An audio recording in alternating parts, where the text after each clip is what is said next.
பொதுவாகவே சினிமாவில் ஒரு வழக்கம் என்ன அப்படின்னா, இப்போ ஒரு நடிகர் இருக்கார், ஒரு இயக்குனர் இருக்கார் அப்படின்னா, அவர்கள் பட வாய்ப்பு கிடைக்காம இருக்கும்போது எதையாவது கையில் பற்றி அப்படி மேலே வந்துட மாட்டோமான்னு தவிச்சுக்கிட்டு இருக்கும்போது ஏதாவது ஒரு வாய்ப்பு வரும். அது பார்த்தீங்கன்னா ஒரு சின்ன ப்ரொடியூசராக இருக்கும், ஒரு புதுமுக இயக்குனராக இருப்பாங்க.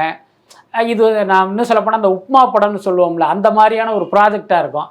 பட் அதை கூட அவங்க விட மனசு இல்லாமல், சரி நமக்கு தான் படம் இல்லையே, இந்த படமாவது நமக்கு ஒரு லைஃப்பை கொடுத்துறாதா அப்படின்ட்டு அதுக்குள்ளார அவங்க போக ட்ரை பண்ணுவாங்க. அந்த வாய்ப்பை எடுத்துக்குவாங்க. சரி ஓகே சார் படம் பண்ணலாம் அப்படின்ட்டு அந்த பேச்சுவார்த்தை அதெல்லாம் நடக்கும். திடீர்னு பார்த்தீங்கன்னா வேற ஒரு நல்ல படம் வரும்போது, நம்பிக்கைக்குரிய படம் வரும்போது என்ன பண்ணுவாங்க, இதை விட்டுட்டு அதை பற்றிக்குவாங்க. இது எல்லா நடிகர்களுடைய வாழ்க்கையிலையும் தவிர்க்க முடியாத விஷயம். அப்படி எஸ்.ஜே. சூர்யா வாய்ப்பு குறைவாக அல்லது வாய்ப்பு இல்லாமல் இருக்கும்போது ஒருவேளை இவருக்கு அப்படி ஒரு நம்பிக்கையை கொடுத்து இவரோட பல சிட்டிங்லாம் இருந்திருக்கலாம். ஆனால் எங்கிட்ட எஸ்.ஜே. சூர்யா பேசினார்.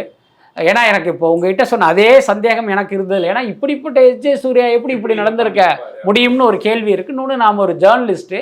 அப்போ நானே ஃபோன் போட்டு என்ன சார் இப்படி ஒரு விஷயம் ஓடுதுன்னு கேட்கும்போது அவர் என்கிட்ட சொன்னார், சார் இது 2021 இந்த படத்தில் என்னால் நடிக்க முடியாதுன்னு அவர்கிட்ட மெசேஜ் அனுப்பிச்சிட்டேன் சார் அப்படின்னு எனக்கு அந்த ஸ்க்ரீன்ஷாட்டே எனக்கு அனுப்பிச்சார். அதில் பார்த்தீங்கன்னா சார்னே இருக்கும்.